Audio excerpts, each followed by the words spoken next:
Alright guys, I'm going to hurry up and turn on the computer here and capture a position. Basically what happened is the market ran up, retested its highs, and the internals got very weak. Had a nice sell-off, and now we're pulling back. So I'm going short at 14.95. Two contracts short at 14.95, and our profit targets are going to be 2 ticks, and then the final target's going to hold down here at 92.50. So 92.50. All right, we're in the move here. So then our final target's down at 92.50. We're basically in this short, watching the internals. We're looking for them to sell off. The stop in this particular position is going to be 96.25. So we got a 5-tick stop. So basically what we're doing is we're looking for the market to roll over off of these previous highs. Now we do have a longer term halfway back long, but that only came after the smaller halfway back failed. So it's not as strong as the original. So once it came up to this double top, I was watching real closely on the internals to see exactly what was happening. And when the internals went really bearish and they started rolling to the downside, I was looking for a setup like this one here, to where we have a double top, and then I want to take the halfway back short and trade it back down into these levels, back down into this halfway back, and we'll see if that can break. But for right now, we're just going to take micro shorts down into that. So keep watching this, watch the internals. I'll show you what I was looking at on these internals. Whenever they double topped, you see the internals sold off. The tick sold off all the way down to -750. The advanced decline really sold off, and then a little bit of rollover in the breadth, the volume in the market. So we'll keep an eye on this. As long as this tick holds the 0 level, we'll continue to be short, and we have no reason to get out until our final target. But if this starts to roll up and make higher highs, I'll just I'll take our profit and go home. We've got our first target already right now, $25. This is the first trade of the day, so we'll wait and see what happens here. As long as you stay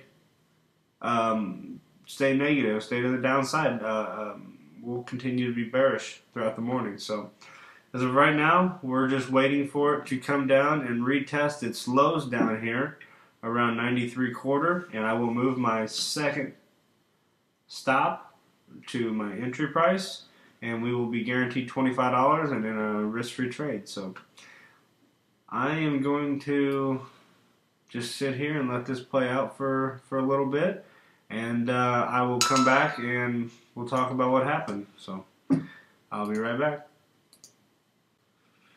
Alright, I'm back. I'm going to make a quick video here to show you what I'm looking at. Right here, what happened was the market came up, we got an entry here, short, it pulled back, get our first target, so on and so forth, but now it made this spike up and made a higher high in price. Now, does that scare me at all? Not even a little bit, because look down here, I have my internal, this is basically a MACD, and a MACD has made a bearish divergence. So even though price made a higher high, on a small scale, the MACD has now made a bearish divergence. So we are very comfortable being short. We have limited our risk. So I will come back and let you know what happens. Alright, and we're back after, let's see, 7:10. It's now 7:25. This is 15 long, grueling minutes.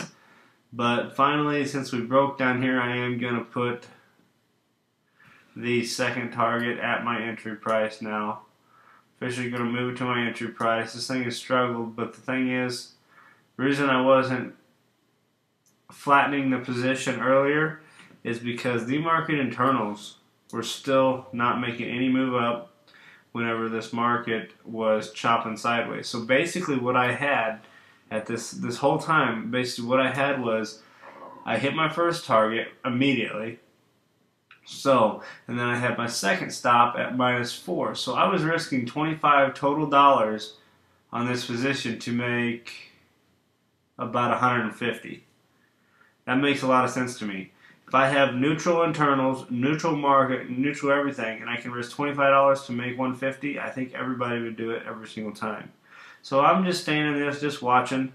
I do have my target down at 92.50. It might be 92.75 by the time we get there. We'll see what the price action is doing. But we're finally had a spike down. The ticks just had a nice thrust down. Here we go. And so hasn't the advanced decline line. So everything made a nice little thrust here. I actually touched 92.50. I never got the fill though. Let's see here. We don't want it to turn around and not get us. So I'm going to keep a close eye on this and see what it's doing.